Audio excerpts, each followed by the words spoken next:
Shalom, Horas, selamat pagi sahabat KKPS TV. Kita bersyukur untuk hari baru yang Tuhan anugerahkan dalam kehidupan kita. Dan tentunya panggilan Tuhan juga bagi kita hari ini, agar lewat seluruh kehidupan kita boleh dinyatakan kemuliaan namanya. Dan untuk itu kita akan mendengarkan firman Tuhan, dan biarlah terang Tuhan menerangi kehidupan kita. Sebelumnya marilah kita berdoa. Terima kasih ya Bapa untuk kasih karunia-Mu hari baru yang boleh kami jalani, dan kami rindu dalam menjalani hari ini pun senantiasa tuntunan dan pemeliharaan Tuhan lewat firman-Mu boleh menerangi setiap langkah kami. Dan ketika kami hendak mendengarkan firman-Mu, bukalah hati kami untuk mengerti, dan kami kiranya Engkau teguhkan untuk menghidupi. Dalam nama-Mu yang kudus ya Yesus kami berdoa. Amin. Saudara-saudara yang dikasihi Tuhan Yesus Kristus, firman Tuhan bagi kita pada pagi hari ini diambil dari kitab Daniel pasal 4 ayatnya yang ketiga. Demikian tertulis di sana. Betapa besarnya tanda-tandanya dan betapa hebatnya mujizat-mujizatnya. Kerajaannya adalah kerajaan yang kekal dan pemerintahannya turun-temurun. Amin. Saudara-saudara, bacaan Alkitab yang kita baca tadi adalah perkataan sekaligus pengakuan Raja Nebukadnezar, Raja Babel, tentang Allah yang maha tinggi, Allah yang berkuasa atas segala sesuatu, dan kerajaannya kekal, serta pemerintahannya turun-temurun. Saudara-saudara, Babel sebagaimana dicatat di dalam Alkitab adalah bangsa yang dipakai Allah untuk menaklukkan bangsa Israel dan menjadikan mereka bangsa yang terbuang ke negeri Babel ketika bangsa Israel hidup dalam kejahatan di mata Tuhan. Namun sesungguhnya bangsa Babel dan termasuk rajanya tentu, bukanlah bangsa yang menyembah Allah Israel. Kendati Nebukadnezar seperti yang disebut dalam bacaan tadi mengakui keberadaan Allah yang maha tinggi adalah Tuhan semesta alam, yang kerajaannya kekal sampai selama-lamanya. Hal itu terjadi oleh karena Allah telah menyatakannya kepada mereka, khususnya kepada Raja Babel, penyataan-penyataan tentang tanda-tanda berupa penglihatan dan mimpi-mimpi, tentang rancangan dan mujizat-mujizat yang akan dilakukan Allah, termasuk terhadap Raja Babel. Hal itu dapat kita baca dari ayat 2 sampai ayat 3, di mana Raja Nebukadnezar berkata, "Aku berkenan memaklumkan tanda-tanda dan mujizat-mujizat yang telah dilakukan Allah yang maha tinggi kepadaku. Betapa besarnya tanda-tandanya dan betapa hebatnya mujizat-mujizatnya."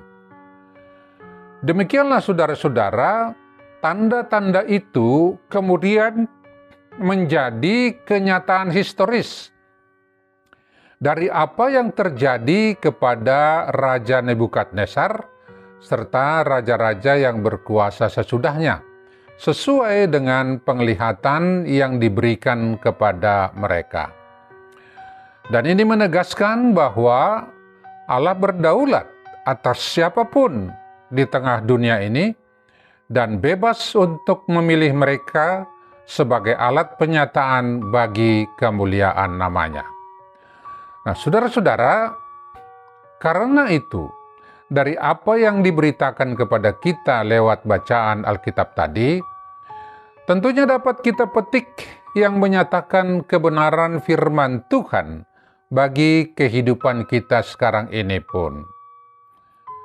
Yang pertama, saudara-saudara, sesungguhnya bagi bangsa-bangsa di seluruh dunia, Apakah itu bangsa yang menyembah Allah, Tuhan semesta alam, ataupun tidak? Allah yang Maha Tinggi sesungguhnya berkuasa atas segala kerajaan manusia, dan Dia pun berdaulat memberikan kuasa itu kepada siapa yang dikehendakinya. Seperti yang tertulis dalam Daniel 4 ayat 25b.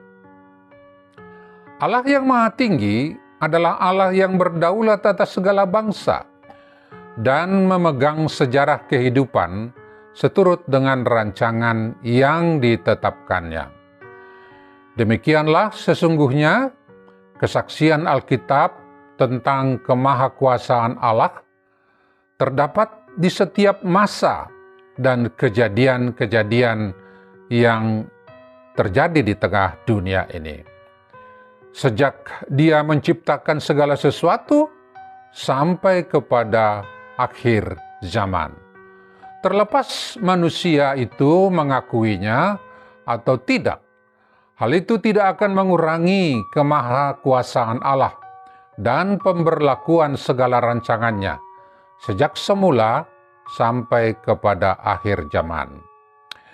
Karena itu, saudara-saudara, firman ini sesungguhnya memanggil kita semua untuk tunduk di hadapan Dia dan menyembahnya, serta taat kepada seluruh firman yang difirmankannya. Yang kedua, saudara-saudara, kendati manusia sesungguhnya gagal di dalam menaati dan menyembah Allah, dan karena itu layak untuk mendapat hukuman dari Allah atas kita, namun Allah oleh kasih-Nya yang besar bagi seluruh ciptaannya tidak dapat gagal di dalam memelihara kehidupan manusia yang Dia kasihi dan mewujud nyatakan tujuan Allah di dalam menciptakan kita semua. Hal itu terlihat lewat tindakan Allah yang dinyatakan kepada kita di dalam Yesus Kristus. Ketika kehidupan manusia yang dipenuhi dosa akan berujung kepada kebinasaan, Allah menjadikan Yesus Kristus sebagai jalan kehidupan dan kebenaran bagi kita. Dengan lewat pengajarannya, terlebih kematiannya di salib dan kebangkitannya, dari sana kematiannya menjadikan dalam iman kita kepadanya telah tersedia pengampunan dosa dan pendamaian atas diri kita di hadapan Bapa. Peristiwa salib telah membayar upah dosa kita, dan Yesus yang tidak mengenal dosa telah dibuatnya menjadi dosa karena kita, supaya di dalam Dia kita dibenarkan oleh Allah.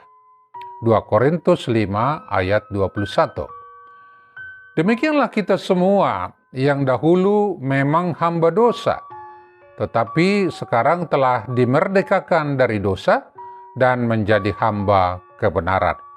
Roma 6 ayat 17 sampai 18. Sehingga saudara-saudara, barang siapa di dalam Kristus atau menerima Dia di dalam kehidupannya, ia sudah menjadi ciptaan baru, yang lama sudah berlalu, sesungguhnya yang baru sudah datang. 2 Korintus 5 ayat 17. Demikianlah Allah pun sudah menyatakan diri-Nya berkuasa atas maut dan dosa kita, sehingga lewat iman kita kepada Yesus Kristus, kita kembali berkenan kepadanya. Yang ketiga, saudara-saudara, tentu semua ini juga berarti baiklah kita menjadikan Allah tempat perteduhan dan gunung batu bagi kehidupan kita. Oleh karena tidak ada sesuatu penyataan atau apa yang dilakukan oleh dunia ini pun yang bahkan memberontak kepada Allah yang dapat memutus kasih Allah bagi kita.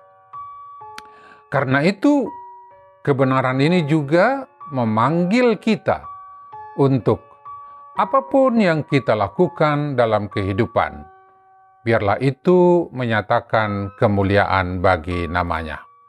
Sebab, sebagaimana firman Tuhan juga berkata, segala sesuatu adalah dari Dia, dan oleh Dia, dan kepada Dia, dan bagi Dialah segala kemuliaan sampai selama-lamanya. Amin.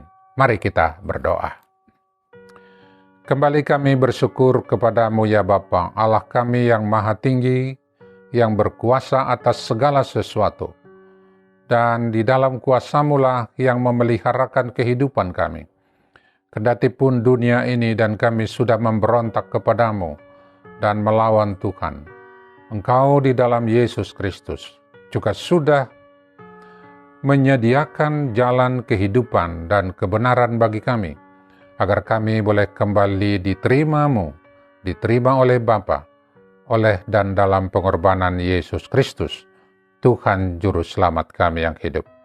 Karena itu teguhkanlah kami semua yang mendengarkan firman-Mu ini, boleh teguh di dalam iman kepadamu ya Yesus, dan menjalani kehidupan yang mentaati dan mengerjakan kehendak-Mu.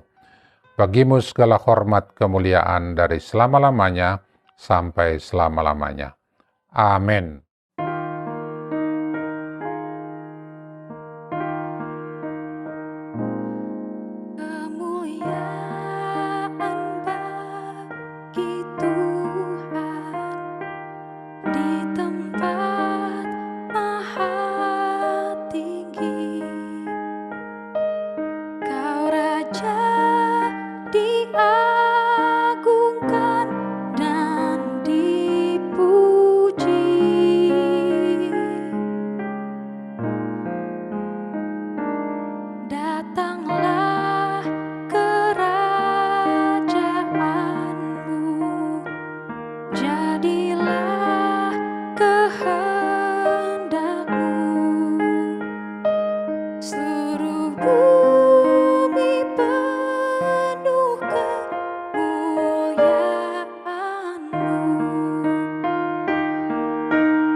GKPS TV.